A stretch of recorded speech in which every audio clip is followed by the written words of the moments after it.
जय गुरुदेव।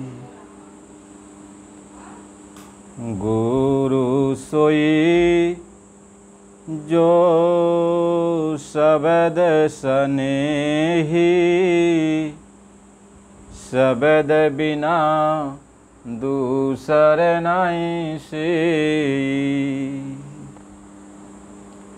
गुरु सोई जो शब्द स्नेही, शब्द बिना दूसर नहीं से। शब्द कमाए सो गुरु पूरा, उन चरणन की हो जाधूरा। मालिक ये समझा रहे कि गुरु कौन होता है और गुरु क्यों किया जाता है और गुरु किसको किया जाए।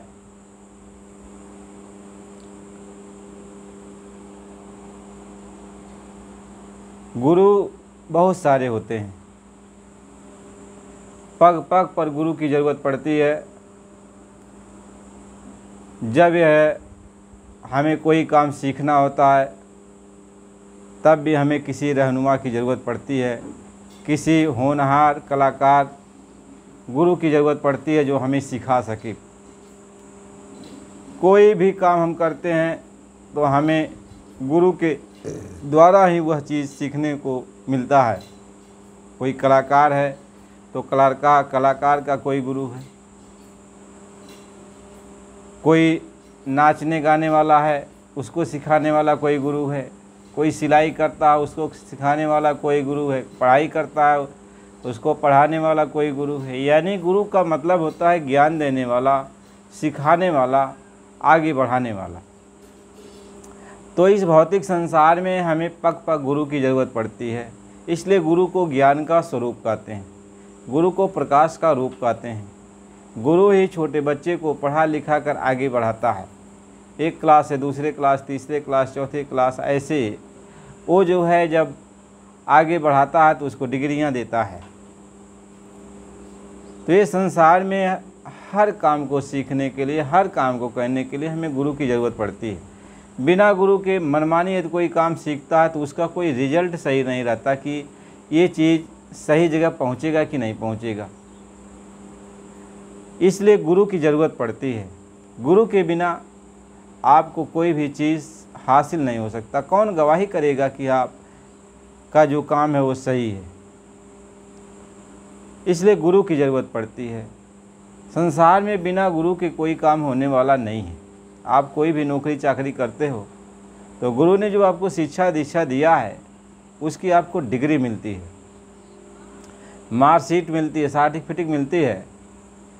तो कहीं आप नौकरी के लिए जाते हो तो अपनी सर्टिफिकेट मार्कशीट को आपको दाखिला करना पड़ता है कि हाँ, गुरु के द्वारा, इस विद्यालय के द्वारा, इस जगह से इन्होंने ये शिक्षा दीक्षा प्राप्त की है।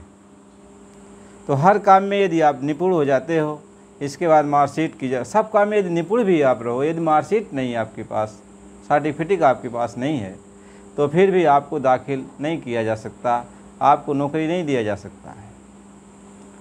महात्मा इसी बात को समझाते हैं कि आपको सर्टिफिकेट की ज़रूरत पड़ती है। आप जब तब पूजा पाठ करते हो, ये ठीक करते हो, अच्छे काम हैं, ठीक करते हो। भगवान के दर्शन के लिए आप जब तब पूजा पाठ हवन जो कुछ भी आपके दिल में आता वो सब करते हो। भाई शुरुआत में जो भी, जब तक हम गुरु नहीं करते हैं तो अपने हिसाब से जो कुछ भी आता है अपने मन में, हम व्रत उपवास हर चीज़ करते रहते हैं। महात्मा ये समझाते हैं लेकिन अब हमें जब उन्नति करनी है, आगे बढ़ना है, वैसे प्राइवेट स्कूल में आदमी जाके शिक्षा प्राप्त करता है, ऐसे हम प्राइवेट में जब तक पूजा पाठ ये सब करते रहते हैं जिसका कोई सर्टिफिकेट नहीं है, यानी सर्टिफिकेट नहीं है, यानी किसी स्कूल में हम दाखिला नहीं लिए हैं, किसी के कहने पर ये काम नहीं कर रहे हैं, देखा देखी कर रहे हैं, तो हमें इसका कोई सर्टिफिकेट नहीं है। तो क्या होता है, हमारा जब दिल यही सोचता है कि इसके द्वारा हमको लाभ मिल रहा है तब तक करते हैं, जब लाभ नहीं मिलता, अचानक कोई हानि हो जाती है, तो उस चीज़ को हम छोड़ देते हैं, कहते हैं कि नहीं इस चीज़ को हम अब नहीं करेंगे, ये हमारे एक बहुत बड़ा नुकसान हो गया, इस देवी देवता की पूजा पाठ किया, कुछ हमारा फ़ायदा नहीं हुआ और नुकसान ही हो गया। इस तरह से जो है हम एक दूसरे को छोड़ते जाते हैं। ये तो यहाँ तक की बात रही। अब आगे हमें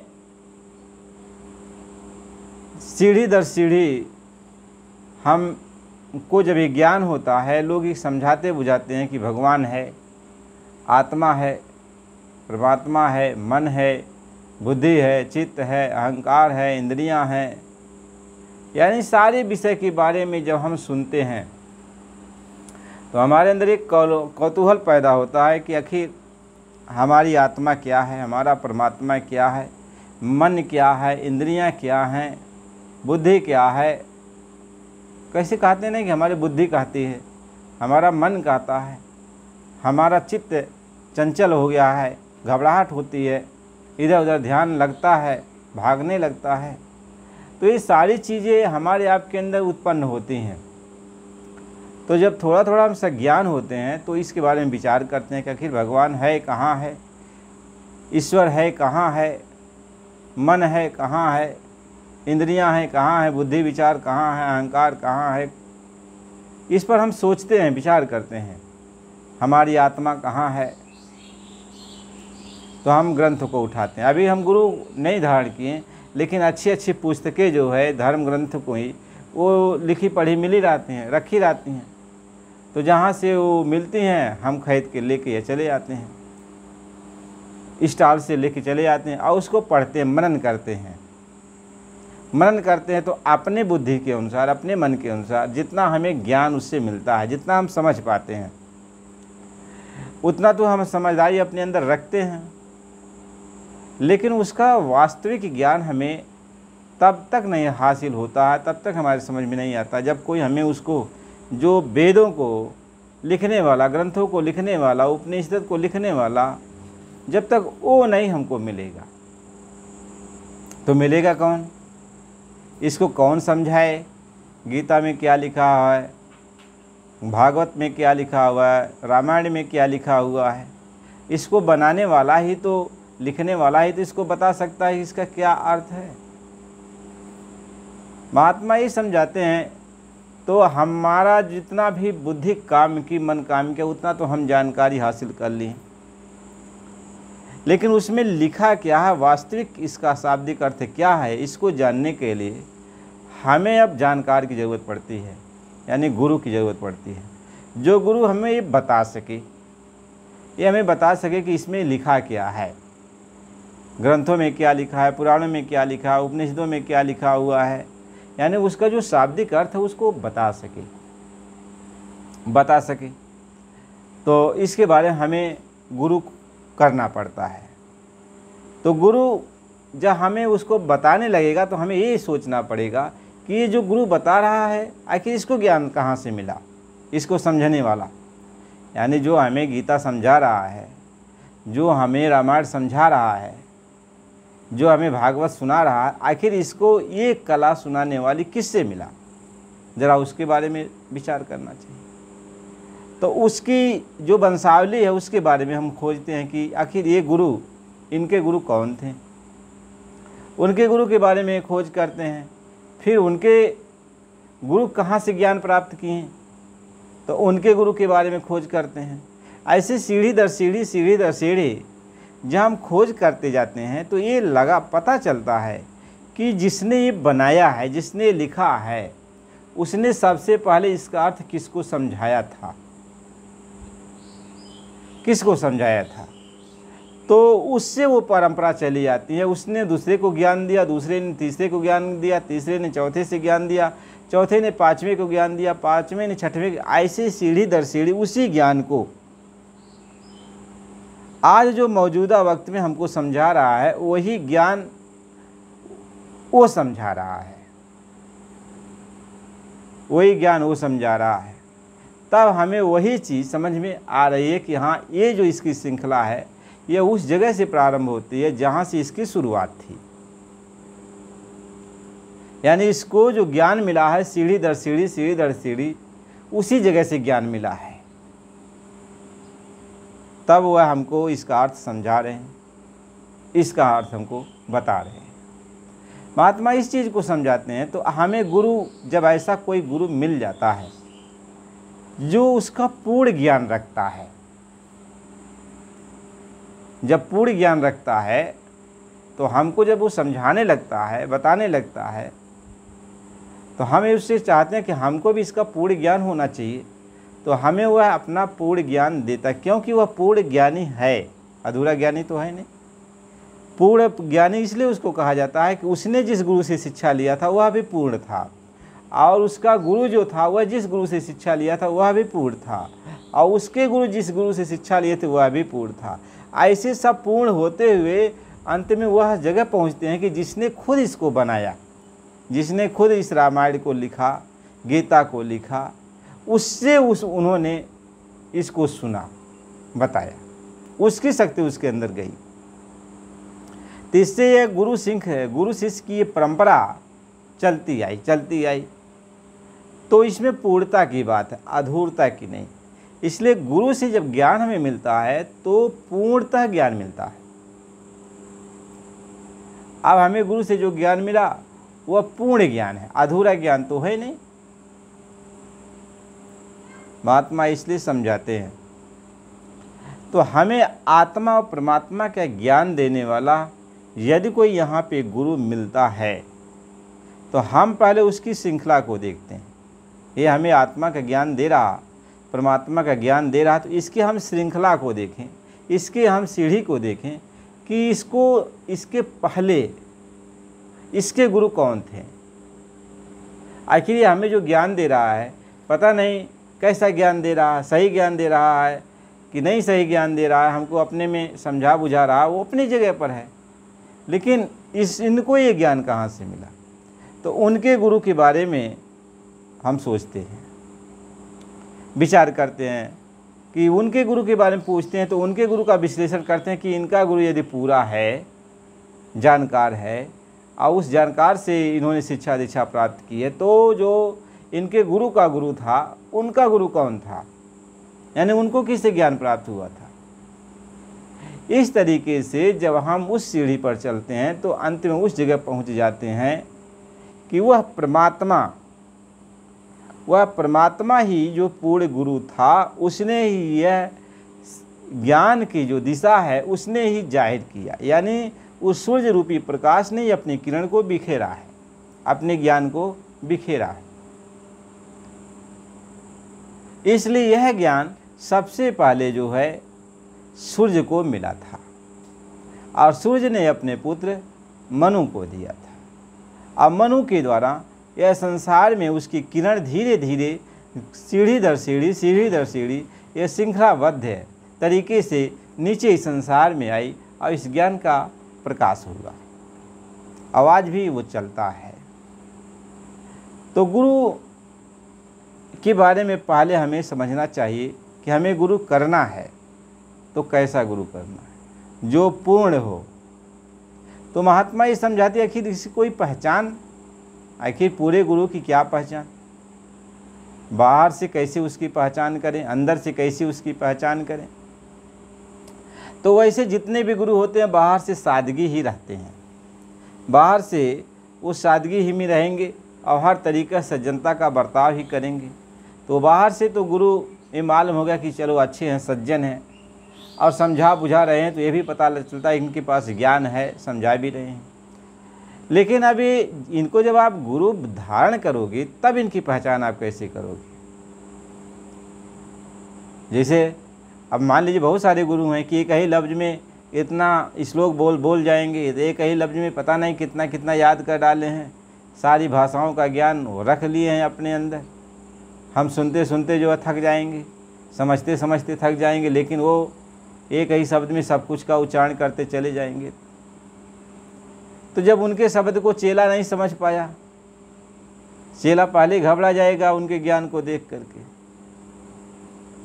बहुत ऐसे हैं जो बहुत कुछ जो है हासिल किए हैं, ये कंठस्थ कर लिए हैं, गीता को कंठस्थ कर लिए हैं, रामायण को कंठस्थ कर लिए हैं, भागवत को कंठस्थ कर लिए हैं, सारे श्लोक उनको याद हैं, बिना किताब कॉपी के, बिना सब कुछ के वो जो है सब कुछ कहते जाते हैं।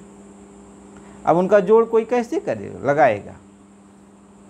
तो महात्मा ये समझाते हैं, ऐसा तो मान लीजिए ऐसे सभी गुरु बन जाएं, तुम्हारे सामने आ जाए, बाहर से सारे ज्ञान तुमको समझा रहे हैं और तुम उनके ज्ञान का कोई भी उत्तर नहीं दे पा रहे हो, समझ रहे हो कि अच्छा ये ज्ञानी हुए हैं, ये पूर्ण गुरु हैं लगता है, तो जाओ उनके पास शिक्षा दीक्षा अपना ले रहे हो।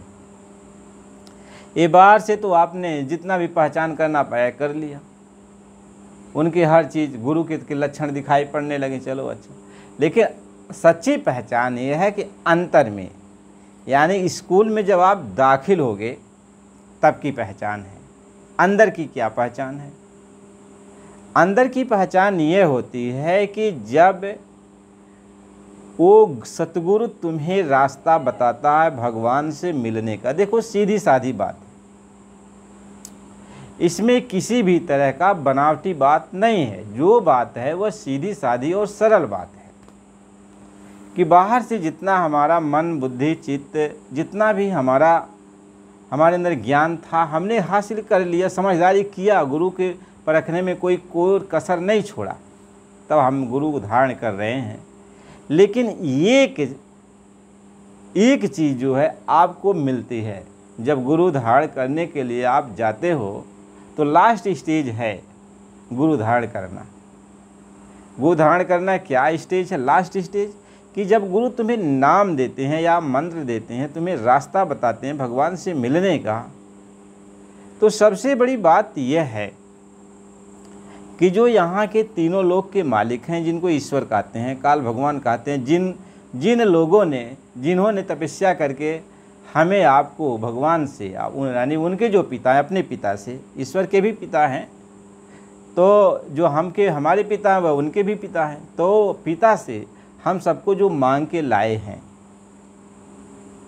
तो ईश्वर जो है हम लोगों की जो डोरी है, जैसे होता है पशु के गले में डोरी बांध दिया जाए, रसरी बांध दिया जाए, तो उसको कोई पकड़ा हो या खूंटे से बांधा हो, तो ईश्वर ने जो डोरी है हम लोगों की गले में जो डोरी बंधी हुई है, वह डोरी जो है ईश्वर ने अपने हाथ में ले रखी है, यानी हमें कहीं जाने नहीं देगा। उसके संसार में वह डोरी इतनी बड़ी है कि उसके संसार में हम घूमते टहलते रहेंगे, हमें पता नहीं चलेगा, हम ढील ढाल कि डोरी हमको कोई रोड़ा अटकाएगा नहीं। इसके संसार में गोचर जहाँ लग मन जाए, जहाँ तक हम जा सकते हैं, जितने भी ब्रह्मांड की रचना किया है, जितना भी, सब जगह हम लोग बेफिक्र होकर विचरण करते हैं। उनकी डोरी इतनी बड़ी है, तो सब जगह वो जाते हैं, हम लोग जाते हैं और वो पकड़े रहते हैं। तो सबसे बड़ी बात यह है कि जब पूरा महात्मा मिलता है, पूरा गुरु मिलता है, तो उसी डोरी को, यानी ईश्वर भगवान के जो हाथ में हमारी डोरी है, उसी डोरी को वह ईश्वर से लेकर अपने हाथ में उस डोरी को ले लेते हैं। सबसे बड़ी बात तो यह है। अब आप सोच लो, ये छोटी बात थोड़ी होगी कि तीनों लोक का जो मालिक है, जो इसने सारे जहान की रचना किया है, उसके हाथ से हमारी डोरी लेना ये कोई मामूली बात नहीं है, ये कोई मामूली बात नहीं है। यदि ऐसा गुरु कोई है जो ईश्वर के हाथ से हमारी डोरी को अपने हाथ में ले लेता है, हमारे अपने हाथ में ले लेता है, तो हमें इसकी पहचान कैसे होगी कि गुरु ने ईश्वर के हाथ से अपने हाथ में डोरी ले ली? तो पहचान होती है। पहचान क्या होती है कि जब शिष्य नामदान लेता है या मंत्र लेता है, कुछ लेता है, तो उसके अंदर जब वो डोरी ईश्वर के हाथ से अपने हाथ में लेते हैं वो गुरु, तो उसके अंदर शब्द की अलौकिक धुनें,